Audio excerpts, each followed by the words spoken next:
अभिमन्यु अनंत हिंदी के जाने माने कथाकार हैं। हिंदी का कोई भी ऐसा विद्यार्थी नहीं है जो अभिमन्यु अनंत को नहीं जानता। अभिमन्यु जी ने लगभग 26 उपन्यास लिखे हैं, 5 कहानी संग्रह है उनके, 5 नाटक संग्रह है, 5 कविता संग्रह है। इसके अलावा बहुआयामी व्यक्तित्व है अभिमन्यु अनंत का। उन्होंने सीरियल भी बनाए हैं, धारावाहिक के क्षेत्र में एक नया रास्ता खोला है मॉरिशस में। आपका जन्म मॉरिशस के त्रियोले ग्राम में हुआ है और आप मॉरिशस के इतिहास और संस्कृति के साक्षी भी रहे हैं, भोक्ता भी रहे हैं। उन्होंने यहां की संस्कृति और यहां के इतिहास को अपनी रचनाओं में जिया है। अभिमन्यु जी, आपका बहुत बहुत स्वागत है इस स्टूडियो में और हम आपका आभार प्रकट करना चाहते हैं कि आपने अपने व्यस्त समय में से समय निकाला, क्योंकि हम जानते हैं कि आप बहुत व्यस्त हैं इन दिनों। तो बहुत बहुत धन्यवाद अभिमन्यु जी। तो मुझे कहना चाहिए आप 7 समंदर पार से यहाँ आए हैं, आपका स्वागत है इस छोटे से देश में। अभिमन्यु जी, हिंदी जगत आपको एक महान कथाकार के रूप में मानता है और निश्चित रूप से इसीलिए आप पर ढेरों सारे काम भी, शोध कार्य भी हो रहे हैं। लेकिन कुछ कृतियां ऐसी होती हैं जो कथाकार के व्यक्तित्व का अभिन्न अंग बन जाती हैं। आप जानते हैं कि मेरा इशारा लाल पसीना की ओर है। सबसे पहला सवाल लाल पसीना को लेकर कि लाल पसीना उपन्यास का कथ्य क्या है और उसका सृजन आपने किस रूप में किया? खैर, लाल पसीना रातों रात नहीं जन्मा। शुरुआत इस तरह से हुई कि मैं कॉलेज के दिनों में केवल मैं 1 महीने तक कॉलेज जा सका, इसके बाद कॉलेज छोड़ना पड़ा। मेरी कोई पढ़ाई नहीं हुई। इसके बाद किसी यूनिवर्सिटी की दहलीज को मैं पार नहीं कर पाया और गन्ने के खेतों में मुझे काम करना शुरू करना पड़ा अपनी माँ के साथ। मेरे बाप बीमार रहते थे, तो गन्ने के खेतों में जब मैंने काम शुरू किया तो इर्द गिर्द मेरी ही उम्र के, उस समय में शायद 13-14 साल का रहा होगा। तो मैं देखता था कि किस तरह से वो लोग काम कर रहे हैं मेहनत के साथ, फिर भी उन पर किस तरह से शोषण होते हैं, किस तरह के अत्याचार होते हैं, डांटा जाता है, सरदार जो होता है। तो मैंने सोचा कि मेरी माँ मुझे पहले कहानी सुनाती थी मेरे मामा की। मेरे मामा एक विद्रोही आदमी थे, लेकिन वो मज़दूरों के पक्ष में होते थे। लेकिन उसके लिए जब सज़ा मिलती थी तो मेरी माँ उस सज़ाओं के बारे में मुझे बताती थी। तो इधर जब मैं इन बच्चों को काम करते हुए देखता था तो मुझे लगता था कि ये मेरे मामा के स्वरूप हैं और मैं एक दिन इनका पौध पागल बनूंगा, कि मैं इनकी आवाज़ बनूंगा एक दिन आगे चलकर। यहाँ से ये बीज जो है मेरे भीतर जम गया था कि मुझे लाल पसीना लिखना होगा। और लाल पसीना इसलिए कि मैंने देखा एक सरदार जो हमारे अपने लोग थे, तो मुझे लगा कि एक पहले ज़माने में गोरे लोग हमारे ऊपर इस तरह की पिटाई करते थे, अत्याचार करते थे। अब वो मुखौटा बदल गया है, हमारे अपने लोग ही इस तरह से कर रहे हैं। तो मैंने एक सरदार को देखा एक बच्चे को मारते हुए गन्ने से, और खून बह रहा था। तो वहीं से मैंने ये शीर्षक ले लिया अपनी पुस्तक के लिए, लाल पसीना। पसीने के साथ खून भी बह रहा था। तो ये है लाल पसीना का जन्म। जी, लाल पसीना में जो कथानक आया है वो कथानक बहुत पीछे का है। आप ये भी कह सकते हैं कि ये एक इतिहास है। तो आपके इस लाल पसीना उपन्यास में कितना इतिहास है और कितनी कल्पना है? वैसे देखा जाए तो इतिहास नहीं होता है। अगर भारत के इतिहास 10 आदमी लिखते हैं तो 10 तरह से लिखते हैं। कोई दो इतिहासकार ने इतिहास को एक जैसा नहीं लिखा। तो उसी तरह लाल पसीना मेरा एक ऐसा उपन्यास है जिसमें जो मैंने लिखा है मैं उसे इतिहास मानता हूँ। और मैंने ये कहा भी है। फिर एक फ्रेंच लेखक ने बहुत बड़ी बात कही है कि इतिहास जो होता है वो बूर्जवा लोगों का इतिहास नहीं, बूर्जवा लोगों का उपन्यास होता है, और उपन्यास जो होता है वो आम आदमी का इतिहास होता है। तो इस लिहाज से लाल पसीना मेरे लिए और मेरे पाठकों के लिए इतिहास है। अब वो एक दूसरा इतिहास है जो लिखवाया जाता है। हर देश का इतिहास लिखवाया जाता है, और जो भी लोग लिखते हैं, गोरे लोग लिखते हैं इतिहास तो अपने ढंग से लिखते हैं, काले लोग लिखते हैं तो अपने ढंग से लिखते हैं। अब जो आदमी दोनों के बीच में होता है वो अपने ढंग से लिखता है। तो लाल पसीना मैंने कलात्मक ढंग से इतिहास को लिखा है। यहाँ एक बात मैं आपको बताना चाहता हूँ, आपसे जानना चाहता हूँ कि क्यों एक पाठक किसी रचना को, खास तौर पर उपन्यास को, क्योंकि उपन्यास एक विधा है जिसमें कल्पना होती है, तो उसको हम इतिहास मानकर क्यों पढ़ें? देखिए, आज इतिहास कोई नहीं पढ़ता।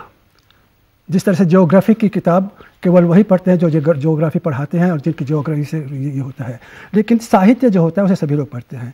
और साहित्य का जो सबसे बुलंदी पक्ष है वो उपन्यास है। कभी कविता के दिन थे, आज कविता बहुत कम पढ़ी जाती है, उपन्यास सभी लोग पढ़ते हैं, कहानी सभी लोग पढ़ते हैं, इन पर फिल्में बनती है। तो मैं सोचता हूँ कि पाठक की रुचि इसलिए होती है क्योंकि वो कहीं ना कहीं उस उपन्यास में अपने को ढूंढता है।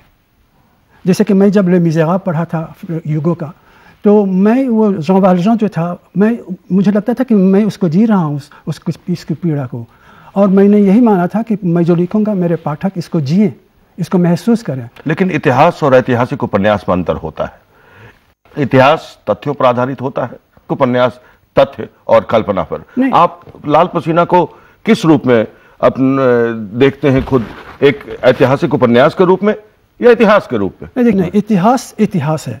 इतिहास जितना सशक्त होता है उतना उसमें खामियां भी होती है। इतिहास में वो बुलंदी नहीं आ पाती है जिस बुलंदी के साथ उसे लोग पढ़ें। तो लेखक एक कलाकार होता है। लेखक क्या करता है कि पहले तो उपन्यास का प्लॉट बनाता है, फिर इतिहास को लाता है उसमें, और इतिहास को बुलंदी देने के लिए, इतिहास को अंडरलाइन करने के लिए उसे कल्पना का साधन लेना पड़ता है। क्योंकि एक मान लीजिए कि I am a painter also, मैं पेंटर भी हूँ। तो जब मैं पेंटिंग बनाने से पहले मैं उस चित्र को देखता हूँ, मुंह में सारे झिलमिलाने लगता है, तब जाकर कैनवास में उतारता हूँ।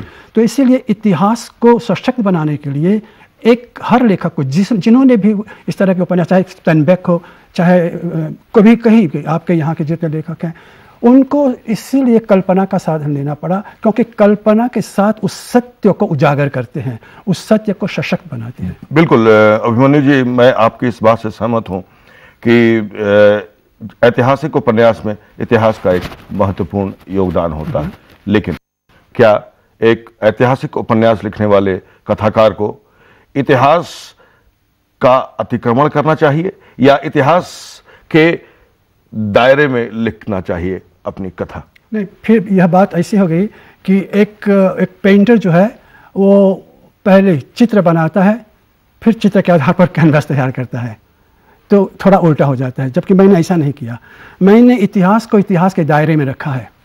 कोई बात ऐसी, जैसे मेरे मामा का इतिहास है, लाल पसीना जो है, मेरे मामा, जो मेरी माँ मुझे सुनाती थी। तो क्या आपने आर्काइव्स में जाके जिन तथ्यों को आपने लिखा है, उसको आप उन तथ्यों को आपने आर्काइव्स में जाके उसको प्रमाणित करने का प्रयास किया? मैंने कोई ऐसी बात नहीं लिखी है लाल पसीना में जो आर्काइव में नहीं है। मैंने आर्काइव के सत्य को, उसके तथ्य को लिया और अपनी ओर से कुछ, जैसे कि मान लीजिए कि मेरे मामा को अगर 4 बार चाबुक की मार लगी हो, तो मैंने इसको 8 बार किया है। ये दूसरा पक्ष हो जाता है। जैसे कि अब चित्र बनाते हुए मैं फूल का रंग बना रहा हूँ और गुलाब का रंग में कहीं पर कालापन आ गया तो मैं इसको फिर से सुधारता हूँ। तो ये सुधारने से गुलाब तो खत्म नहीं हो जाता, गुलाब ही रहता है।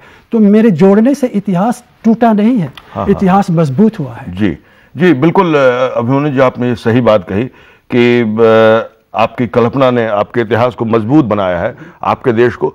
जैसे आपने अपने इस उपन्यास में कुछ क्या, बहुत सारे, ढेर सारे भावों को व्यक्त करने के लिए आपने भोजपुरी गीतों का इस्तेमाल किया है। तो इस सारे कैनवास में, इस सारे संरचना में आपने इन भोजपुरी गीतों के इस्तेमाल की बात आपके दिमाग में कहां से आई? इसका जवाब देने से पहले मैं आपको एक बात कहूं। लेक्लेज़ियो मेरे बहुत अच्छे दोस्त हैं जिनको नोबेल प्राइज मिला। लेक्लेज़ियो ने जो भूमिका लिखी है लाल पसीना की फ्रेंच वर्जन का, उसने ये लिखा है कि ये उपन्यास जो है इतिहास को, संस्कृति को एक साथ लेकर चलता है और उसके साथ साथ आधुनिकता को। और इनमें जो गीत हैं, उस गीत से पता चलता है कि इतिहास उस समय किस बुलंदी पर था। इन गीतों से पता चलता है, उपन्यास से तो पता नहीं चलता, लेकिन इन गीतों से पता चलता है, जो इसका एक अंग बन जाता है, कि किस स्थिति में लोग यहाँ आए थे, जहाज से जो उतरे थे, और किस तरह का अत्याचार इनके साथ हुआ। सारा कुछ सहने के बाद किस तरह एक जंगल को, एक पथरीली जमीन को जहाँ कुछ नहीं उगता था, इन्होंने एक स्वर्ग बनाया। तो ये स्वर्ग बनाने वालों की कहानी है लाल पसीना। तो ये जो गीत है, वो गीत आपको कहाँ से मिले? ये गीत मेरी माँ से मैं सुनता रहा, और हमारे यहाँ अभी भी ये गीत गाए जाते हैं। और हमारे यहाँ एक अहीर थे, वो काली माई की पूजा करते थे। वो उस अहीर के पास बहुत सारे भोजपुरी गीत थे, दुख और दर्दों की, किस तरह पिटाई होती थी, किस तरह अत्याचार होते थे, किस तरह से खून बहते थे लोगों को, और किस तरह लोग गिर जाते थे। तो इन सारी बातों को हमारे यानी उपन्यास से पहले, साहित्य से पहले इन तत्वों को जीवित रखा लोकगीतों ने। इसलिए लोकगीतों को मैंने लाल पसीना में रखा ताकि लाल पसीना को अधिक बुलंदी दे सकूं।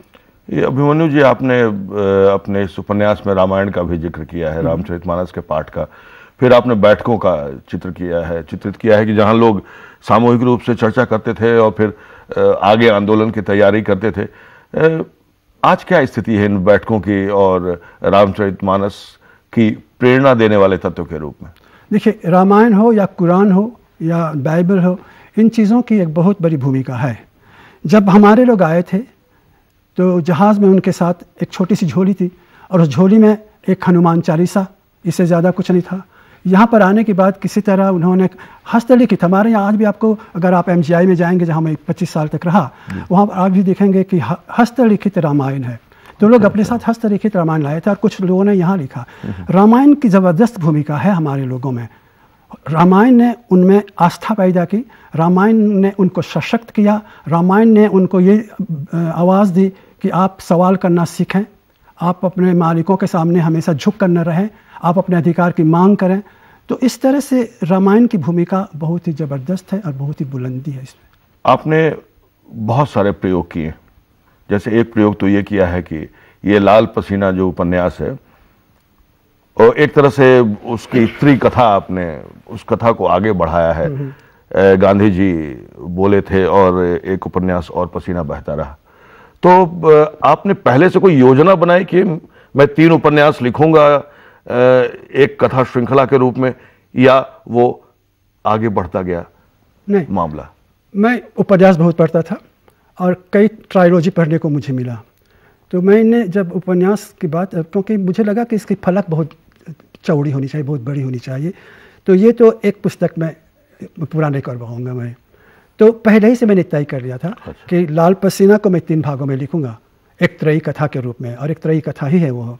हालांकि बाद में एक चौथी कथा उसके साथ जुड़ती है, एक चौथा उपन्यास। तो सबसे पहले मेरे सामने तो मेरा मामा था, फिर मेरे मामा के बाद सारे मजदूर थे जो उनके साथ थे, फिर वे गोरे लोग थे, वे शोषण करने वाले लोग थे, शोषक। तो ये सभी मेरे दिमाग में पनपते रहे, बढ़ते रहे, और जब मैंने कलम पकड़ी तो लिखना शुरू किया। और मुझे खुद पता नहीं चला कि मैं कैसे उन चीज़ों को लिखते हुए जीता रहा, रोता रहा, तड़पता रहा, क्रोध भी आता रहा मुझे, क्योंकि मैं उन मुद्दों को जीने लगा था। और एक बड़ी बात ये मैं आपको बताना चाहता हूँ कि मैं दिल्ली में था और नेशनल पब्लिशिंग हाउस की ओर से मेरी एक पुस्तक का विमोचन हो रहा था।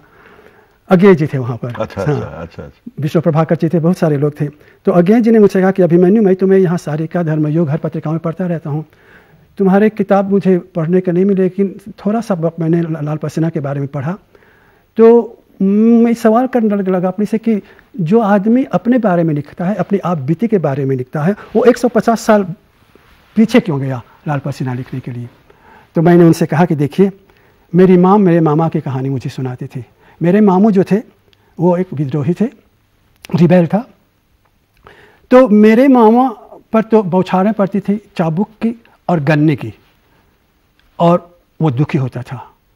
लेकिन जो यातना उन्होंने चाबुकों की सही अपने पीठ पर, मैंने उस यातनाओं को मानसिक तौर पर झेला जब मेरी माँ मेरे मामा की कहानी मुझे सुनाया करती थी। जी अभिमन्यु जी, आपके उपन्यासों को पढ़ते वक्त मुझे हमेशा ये महसूस हुआ कि आपके अंदर एक कीड़ा है, राजनीतिक कीड़ा, जो आपको परेशान करता है। कीड़ा नहीं, पीड़ा है। कीड़ा नहीं, वो पीड़ा है, और वो आपको बहुत परेशान करता है। और आपकी रचनाओं में ये व्यक्त होता है, जो राजनीतिक स्वर है, जो राजनीतिक कटाक्ष है, वो आपके उपन्यासों में अभिव्यक्त होता है। तो ये जो आपने इतने उपन्यास लिखे, उसमें किन किन उपन्यासों को हम लेकर चलें जिसमें आपकी राजनीतिक पीड़ा अभिव्यक्त हुई है? कम से कम 7-8 उपन्यास तो ऐसे हैं जी। लेकिन मैं आपसे ये कहूँ कि मैं राजनीति के खिलाफ नहीं बोलता हूँ, मैं राजनेताओं के खिलाफ बोलता हूँ जी। और राजनीति तो राजनीति होती है, राजनीति से देश चलता है, राजनीति से प्रगति होती है, सारा कुछ होता है। लेकिन जब राजनेता खराब मिल जाते हैं हमें, शोषण करने वाले, जब तक उल्लू सीधा करने वाले, जब तक उनके जनता की आवश्यकता होती तब तो बहुत ही बड़े सारे वायदे होते रहते हैं। यह हर देश में है कि चुनाव जीतने के बाद सारे वायदे भूल जाते हैं और खुद अपने लिए जीते रह जाते। तो मेरे लिए अगर मैं चुप रह जाता, इस मुद्दे को नहीं उठाता, अभी कल मेरा एक सीरियल जो आया एपिसोड, उसमें कुछ कटाक्ष हैं पॉलिटिक्स के, और मुझे एक फ़ोन आया रात को, कहा गया कि आप बहुत ज़्यादा बोल रहे हैं राजनीति के खिलाफ। तो मैंने फ़ोन धीरे से रख दिया, मैं जानना भी नहीं चाह कि कौन आदमी बोल रहा था। तो ये तो होता रहता है और ये रिस्क लेना पड़ता है। तो अगर हम लोग सवाल न करें, मैं तो ये कहूँगा कि अगर आज हमारे बीच में गीता है जी, तो अर्जुन नहीं होता और अर्जुन सवाल नहीं करता तो गीता हमारे सामने नहीं होती जी। इसी तरह उपनिषद में अगर नचिकेता मृत्यु से सवाल नहीं करता तो आज हम नहीं समझते कि मृत्यु क्या है। तो सवाल करने से ही जवाब आता है और जवाब ही से आदमी में परिवर्तन आता है, सारा कुछ आता है।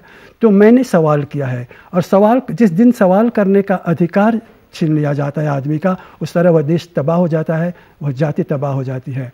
तो मैंने अब मेरे सारे उपन्यास, मेरी सारी कहानियाँ, मेरी सारी कविताएं जो है मात्र सवाल है। मैं ये कभी नहीं कहता कि कुछ लोग कहते हैं राइटर इज ए प्रॉफिट, मैं नहीं मानता इस बात को। लेखक प्रॉफिट नहीं हो सकता। लेखक होता है, वो सवाल करता है और अपने सवालों के बल पर वो समाज को एक चेतना पैदा करता है। अभिमन्यु जी, आपने कहा कि आप अपनी कथा में, अपने उपन्यासों में सवाल खड़े करते हैं। अभी आधुनिक मॉरिशस के निर्माण में कौन कौन से ऐसे सवाल हैं जो आपको मथते हैं? नहीं, सवाल तो वो जो आपके देश में, भारत में है, वही सवाल यहाँ भी है, वही सवाल अमेरिका में भी, वही हर अफ्रीका में, हर जगह है कि वायदे तो बहुत किए जाते हैं और वायदे को पूरा नहीं किया जाता और हम जो है उस छलावे में आ जाते हैं। एक तो मूर्खता हम लोगों की भी है कि हम तो जानते हैं कि राजनेता यहाँ पर आता है तो अपना गोल खिलाने के लिए आता है, अपने लिए आता है, पर हम उन पर विश्वास कर लेते हैं, हम उनके लिए जी जान से झगड़ते हैं, लड़ते हैं, सब कुछ करके उनको सता देते हैं, सत्ता पर बैठाते हैं। पर वे लोग भूल जाते हैं कि जिन लोगों ने हमें सत्ता दी, ये हमें इनकी सेवा करनी चाहिए, हमें इनकी मदद करनी चाहिए। तो ये थोड़ा सा मुझे लगता है कि बड़ा अजीब है, जो कि हमारे कुछ बुद्धिजीवी जो होते हैं सवाल नहीं करते, इन मुद्दों को नहीं उठाते हैं और केवल लेखक ही ये करते हैं। और अब लेखक जब ऐसा करते हैं तो रिस्क लिया जाता है। लेखक की पुस्तक बान, मेरी भी पुस्तक बान हुई थी, मेरी पुस्तक लाइब्रेरी से उठा ली गई थी, मेरा कविता संग्रह। अच्छा, हाँ, तो ये तो हमें झेलना पड़ता है। पर इसका ये मतलब नहीं होता है कि अगर वो हमारे साथ इस तरह से पेश आए तो हम सवाल करना बंद कर दें। मेरे लिए तो अगर जिस दिन एक जाति, एक देश सवाल करना बंद कर दे तो वो मृत्यु के समान हो जाता है। अभिमन्यु जी, जैसे पूरा विश्व एक संकट के दौर से गुजर रहा है और कई प्रकार के संकट हैं, जैसे आतंकवाद भी है और दूसरी तरफ भूमंडलीकरण भी है, आर्थिक उदारवाद भी है। तो क्या ये सवाल आपकी रचनाओं में कहीं आए हैं?